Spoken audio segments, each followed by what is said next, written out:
Hey there, I'm Brandon. This is the Dirt Church Devotional. So I've been thinking this last week about sports teams. Oddly enough, because I was not really super athletic in high school.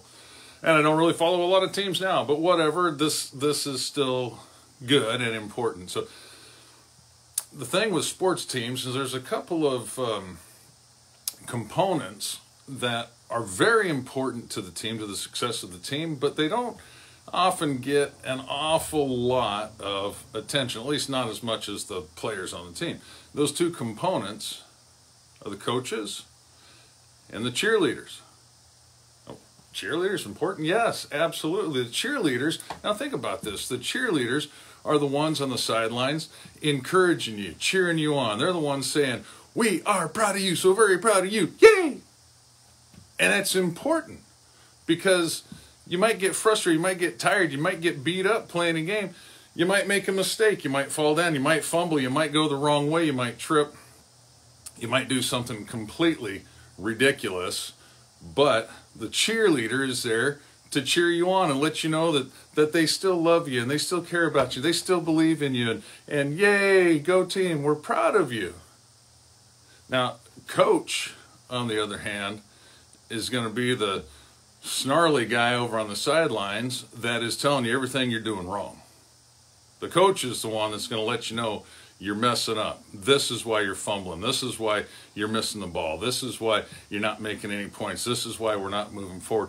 They're the ones that's going to let you know exactly what's wrong and why you're wrong and how you're wrong. But they're also going to tell you and show you how to do it right.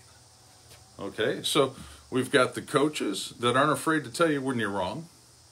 And we got the cheerleaders that aren't afraid to build you up when you do mess up. Now here's the thing.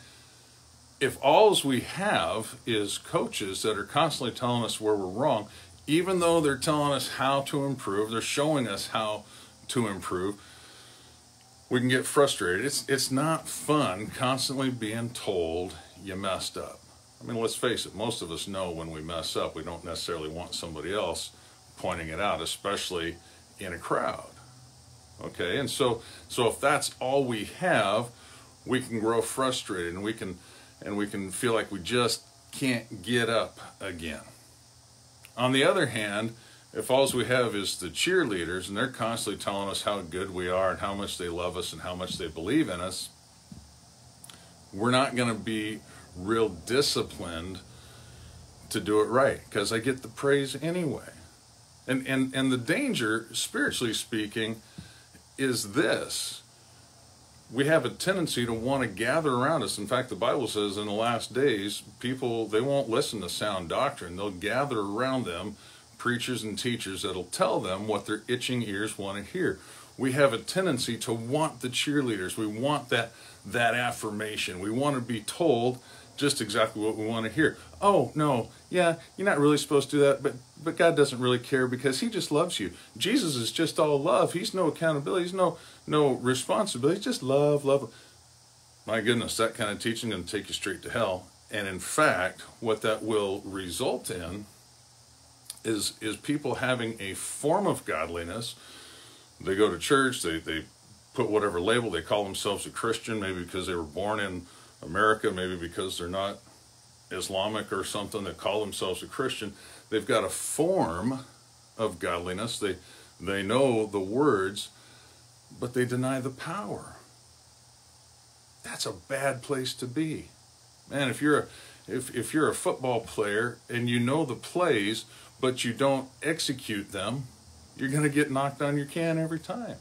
If you know that you need to lift weights to get stronger, but you just go in the gym and talk all the time, like I've been accused of doing a time or 10, you're not going to get stronger.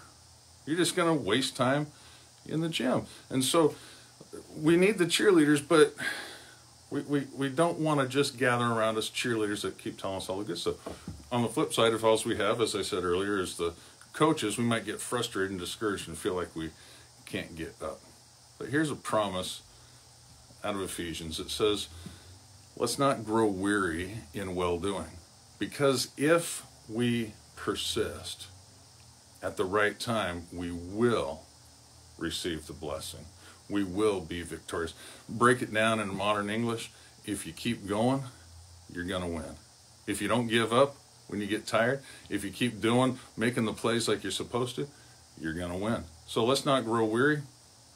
Let's stay at it. Let's cheer one another along, but let's not be afraid to coach. Get yourself a pastor, a preacher, a teacher, a friend, somebody that can be both a cheerleader and a coach. One that's going to encourage you, but one that's also going to help you toe the line.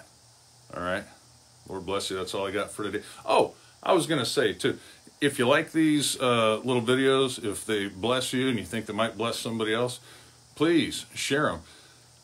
On the flip side, if they annoy you and you want to annoy somebody else, share them. Let's get the word out. All right. Talk to you later.